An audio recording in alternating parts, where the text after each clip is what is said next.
एक दिन की बात है, माता देवकी ने प्रसाद पवाने के लिए बड़ी सुंदर थाली लगाई और उस प्रसाद में एक पात्र में मक्खन भी रखा था।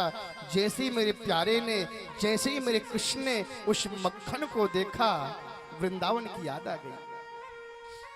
प्रभु ने थाली को प्रणाम किया और दौड़े दौड़े गए अपने कक्ष में, दरवाजे को बंद कर लिया और खिड़की को खोलकर यमुना जी के दर्शन करते हुए रुदन करने लगे। उसी समय उद्धव जी का आगमन हुआ। उद्धव जी से मां ने कहा, कृष्ण को प्रसाद पवा रहे थे, पता नहीं कौन सी गलती हो गई, प्रसाद छोड़ के चला गया। उद्धव जी कृष्ण को समझाने के लिए कक्ष में जाने लगे। जैसी किसी के आने की आहट हुई, मेरे प्रभु ने अपने नेत्रों को पोंछा और अपने वस्त्रों को ठीक किया, बिस्तर पर अपनी शैया पर बैठ गए। उद्धव आए, कृष्ण क्या बात है? नहीं नहीं कोई बात नहीं, तुम कुछ छुपा रहे हो, तुम रुदन कर रहे हो ना। महाराज जैसी इतना सुना, अब तो महाराज गंगा जमुना बहने लगी और उद्धव से लिपट के कृष्ण फूट फूट के रोने लगे। उद्धव, मुझे वृंदावन की याद आ रही है। उद्धव, मुझे मैया की याद आ रही है।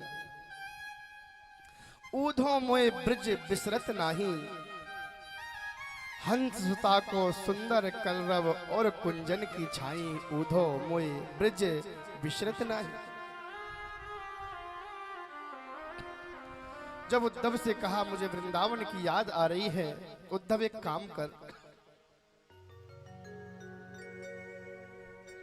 आई है लहर आज हिय सिंधु ते बही, और पाई इन अखियन में आंसू बन छाई है।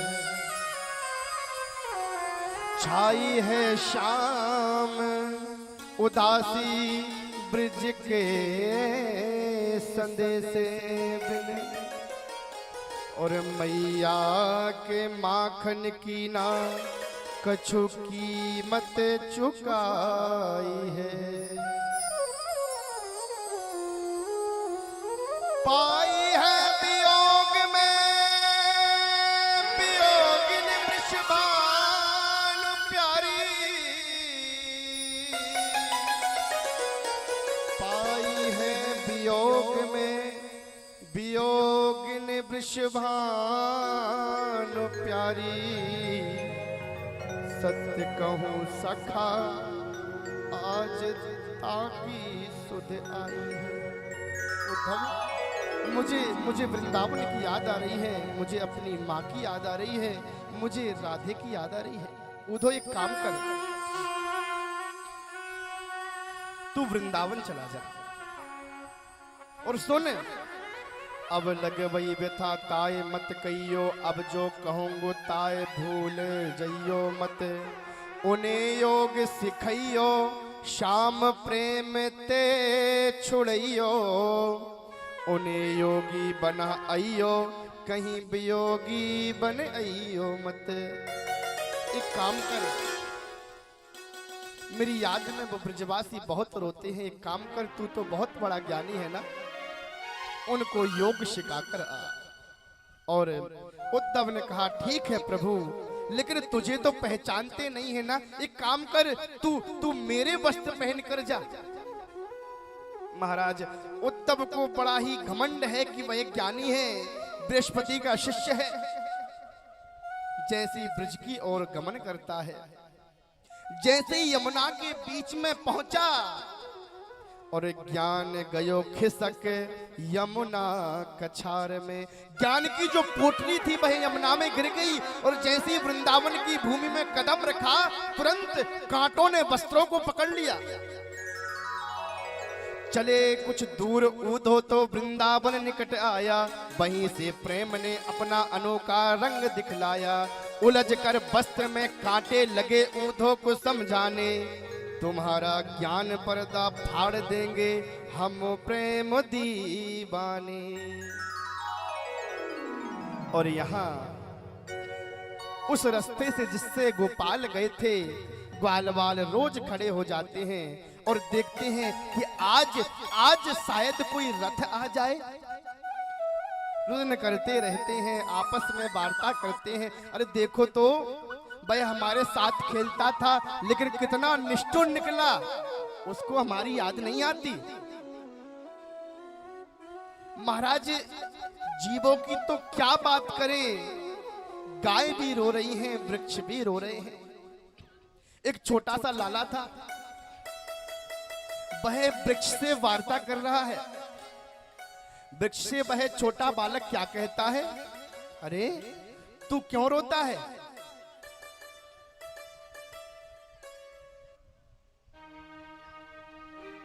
क्यों रोता है तू?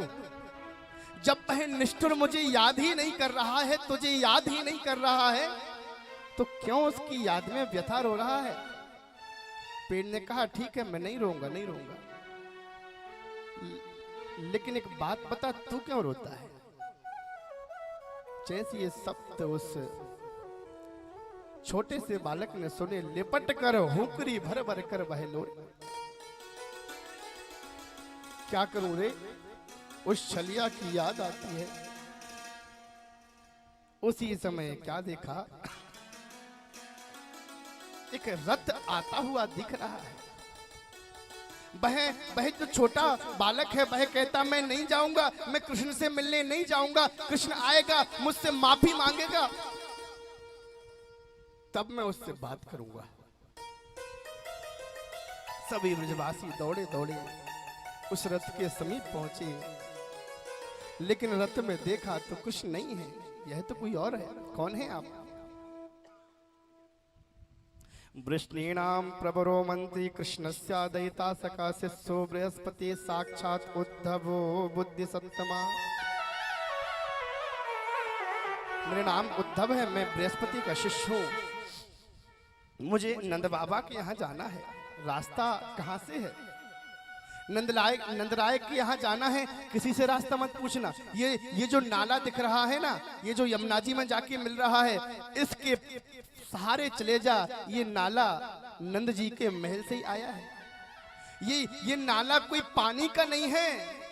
वह बूढ़े इतना रोते हैं उसकी याद में कि आंसुओं से बह बहकर यह नाला जाकर यमुना में मिल गया है और यमुना भी खारी हो गई है। और उद्धव जी आगे बढ़े तो जब नंद बाबा के महल के दरवाजे पर पहुंचे तो क्या हुआ, मैया एक खाली पालने को झुला रही है। मेरा लाला सो रहा है, मेरा कृष्ण सो रहा है। जाकर उद्धव ने कहा, मैया प्रणाम करता हूं, मैं उद्धव। चुप रहो चुप रहो, तुम बोलो मत, मेरा कन्हैया जग जाएगा। माँ मैं उद्धव मथुरा से आया हूं, कृष्ण ने भेजा है। जैसे ये शब्द सुना, कृष्ण ने भेजा है। दौड़ पड़ी, अंक से लगा लिया उद्धव को। अच्छा एक बात बता, मेरा लल्ला ठीक है ना, वह खाता है या नहीं, मुझे याद करता है नहीं? उद्धव एक बात बता, कन्हैया से तू जाके कहियो मुंह पे गलती हो गई, भयो मोसो अपराध मैंने ओखल से बांध्यो तो यही कारण हाय कन्हैया तूने तज दियो मोए। मुझसे अपराध हो गया, जाके मैं उससे माफी मांग लूंगी। क्या वो मुझे कभी याद करता है? हाँ माँ, वो आपको याद करता है। उसने आपके लिए एक पत्र भेजा है। जैसे ही सुना पत्र भेजा है, तुरंत महाराज पत्र को लिया और हृदय से लगा लिया। उद्धव ने कहा शायद बूढ़ी है, पढ़ नहीं पाएगी, मैं पढ़ के सुनाऊं? नहीं नहीं नहीं, मेरे गोपाल ने भेजा है, मैं स्वयं पढ़ूंगी। और पत्र को खोला तो क्या हुआ, पुत्री तो चाहती पत्र को पढ़न मगर, अरे पुत्री तो चाहती पत्र को पढ़न मगर, निगोड़े नयन ये नीर से भरे रहे।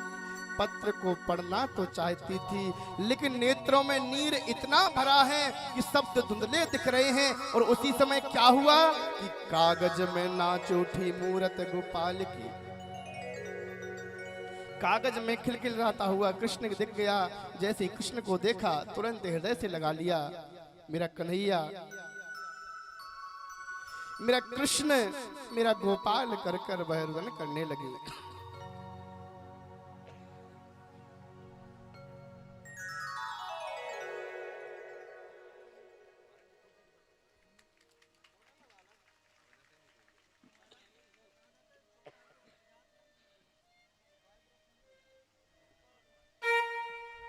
और गोपाल ने कहा, मैया, मैं श्री राधा से मिलना चाहता हूं। राधा से मिलना चाहते हो? मैं गोपांगनाओं से मिलना चाहता हूं, मैं ग्वालों से मिलना चाहता हूं।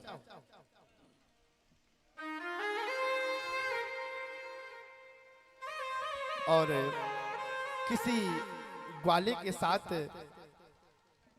भेजा गया ज्ञान गुदड़ी क्षेत्र में, जहां पर उद्धव जी जाकर श्री राधे से मिलते हैं, गोपियों से मिलते हैं। जाकर क्या देखा, गोपियां सभी एक सर्कल बनाकर बैठी हैं, गोला बनाकर बैठी हैं, बीच में राधे बैठी हैं। जाकर प्रणाम किया, श्री राधे, मैं उद्धव आपको प्रणिपात करता हूं। राधा ने आसन दिया, उद्धव जी आइए प्राजिए। लेकिन धन्य है उद्धव, आसन को प्रणाम किया और उसी रेत पर, उसी रज पर जाकर विराजमान हुए। अब महाराज उद्धव बैठे हैं, गोपियां बैठी हैं, राधा बैठी हैं, एकदम शांत, कोई नहीं बोला। लेकिन यह वातावरण ज्यादा देर तक शांत ना रह सका और कोई गोपी बोल उठी, उद्धव क्यों आया है तू? गोपियों, मैं आपको एक बात बतलाने आया हूं। हाँ बता, एक बात बता पहले, वो छलिया कृष्ण ठीक तो है ना? हमने सुना है कि वहां शैलेंद्र के घर में जाने लगा है। गोपियों एक बात सुनो, हाँ बता। वह कृष्ण जो है ना, वह ब्रह्म है, उसके ना हाथ है ना पैर हैं, वह परब्रह्म है। अच्छा, ब्रज में तो थे, गाय चराने जाता था, उसी हाथ से गिरिराज उठाया था। अरे हमने तो अपने हाथों से उसके नेत्रों में अंजन दिए हैं, हम कैसे मान ले उसके हाथ पैर नहीं है? अरे गोपियों सुनो तो सही। हाँ बोल बोल। वह ब्रह्म है। हाँ ठीक है, चल आगे तो बढ़। गोपियों, मैं भी ब्रह्म हूं। अच्छा, तो उसकी पूजा छोड़ के हम तेरी पूजा करें? नहीं नहीं गोपियों, बात तो सुनो। वह ब्रह्म है, मैं भी ब्रह्म हूं, और गोपियों आप भी ब्रह्म हो। अच्छा, अब कोई नई बात कही तेने तो क्या करें? एक गोपी बोली, उद्धव सुन कि कुआं में भांग पड़ी है यहाँ, सब पीबत बाई कुआ को पानी, और ब्रज को कण कण मस्त भयो, कौन सुने तेरी ज्ञान कहानी। उद्धव एक काम कर, यहाँ पे ज्ञानियों का कोई काम नहीं है, तू अपनी पोठी पत्री उठा और यहाँ से कहीं अन्यत्र जा।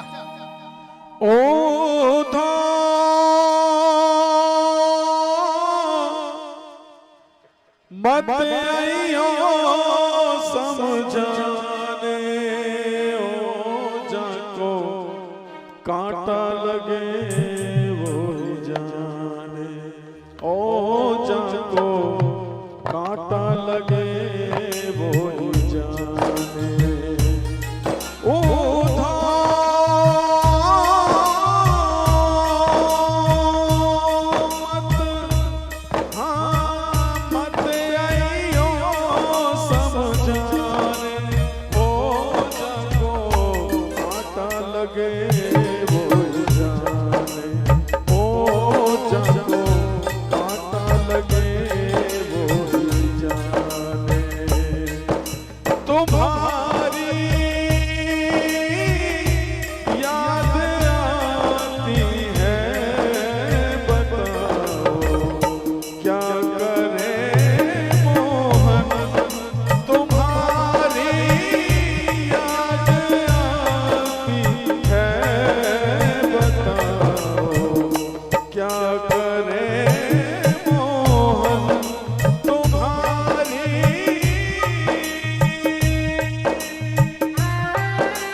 कांटा लगे वो जाने, ओ जाको कांटा लगे वो जाने। ओ मत आइयो समझाए, ओ जाको कांटा लगे वो जाने, ओ जाको कांटा लगे वो ही जाने।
बसे हैं दूर बिरज से, भेजज है संदेशा।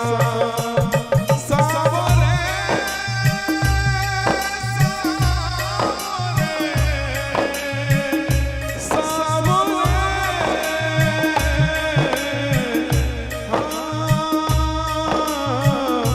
जाए बसे से, भेजत है संदेशा। एक गोपियन इतना तकत है, रूपा हो गए रूसा। पथराई मैया की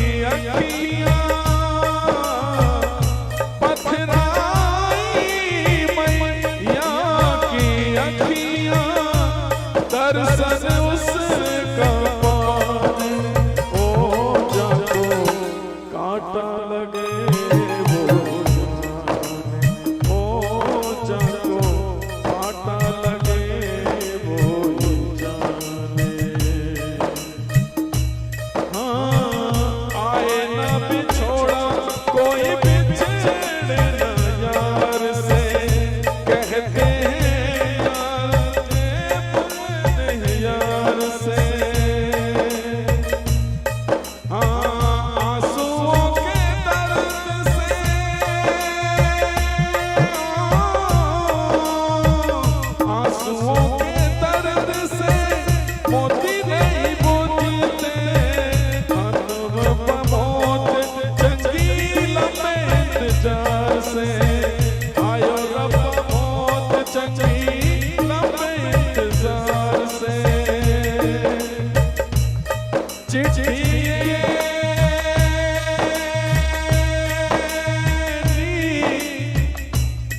पिराक वालिए ले जा संदेशा सोनिया ओ ले जा संदेशा सोनिया चिट्ठिए चिट्ठिए दर्द पिराक वालिए ले जा संदेशा मेरे श्याम का ओ ले जा संदेशा मेरे श्याम का ओ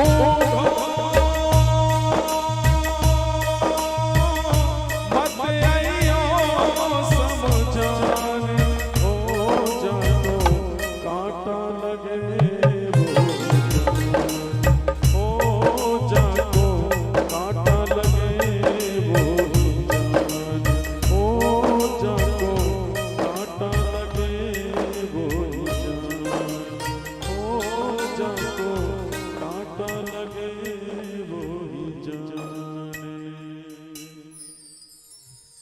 उद्धव और गोपियों का संवाद 6 महीने तक चलता रहा और जहां पर यह संवाद हुआ उस स्थान का नाम रखा गया ज्ञान गुदड़ी। अंत में जो उद्धव ज्ञानी उद्धव थे, जो गोपियों को ज्ञान देने आए थे, वह वियोगी बन गए और प्रेम का रोग लग गया। और ज्ञान बजाई डुगडुगी, प्रेम बजायो ढोल।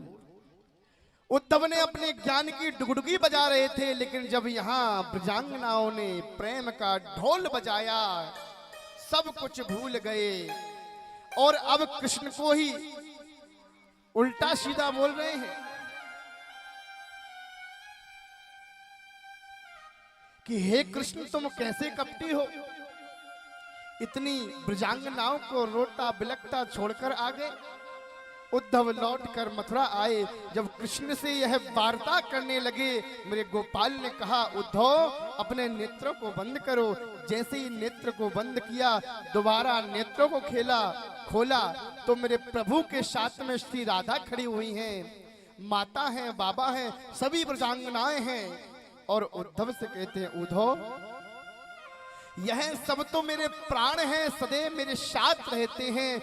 मैंने तुम्हें ब्रज तो इसलिए भेजा था कि तुम ज्ञानी तो थे, लेकिन प्रेम नहीं था तुम्हारे अंदर, बस तुम्हारे लिए प्रेम की चाह थी, इसलिए मैंने तुम्हें ब्रज भेजा था। इस प्रकार उद्धव को प्रेम की पिपाशा से परिपूर्ण कराया।